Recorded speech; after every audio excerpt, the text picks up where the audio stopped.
নমস্কার বন্ধুরা, নমস্কার। দেখুন, রান্নাঘরে তো রয়েছি। আজকে জন্মাষ্টমী রান্না বান্না হচ্ছে গোপুসোনাদের জন্যে। তা বন্ধুরা, গোপুসোনাদের ভোগ প্রায় হয়েই গেল। আজকে তো আমি সব শুকনো শুকনো ভোগ দিই, আজকে তো আমি কোনো অন্য ভোগ লাগাই না। তাই এই যে গোপুসোনার জন্মদিন উপলক্ষে যে লুচি করেছি, এই যে হয়ে গেছে তালের বড়া, এই যে মালপোয়া, আর এই যে রয়েছে তালের লুচি। এই দেখুন, তালের লুচি সুন্দর ফুলেছে, দেখেছেন তো? তালের লুচি করেছি। আর এই যে আলু ভাজা হচ্ছে, এখানে হচ্ছে আলু ভাজা।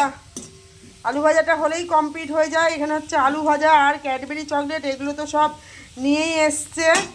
আর এই যে পায়েস, গোপুসোনাদের পায়েস করে রেখেছি আমি। ঠিক আছে, জন্মদিনে পায়েস তো করতেই হবে। তা বন্ধুরা, আমার সব রেডি হয়ে গেল। এইবার আমি নিজে রান্নাঘর থেকে বেরিয়ে নিজে একটু ফ্রেশ হয়ে নেব, তারপরে আমি গোপুসোনাদের ভোগ লাগিয়ে দেব। বন্ধুরা, thank you all my friend, সকলে ভালো থাকবেন। শুভ জন্মাষ্টমীর অনেক অনেক প্রীতি, শুভেচ্ছা আর অভিনন্দন রইল। টাটা। আবার পরে দেখা হচ্ছে গোপুসোনার কৃপায়। সকলের দিনটা ভালো কাটুক।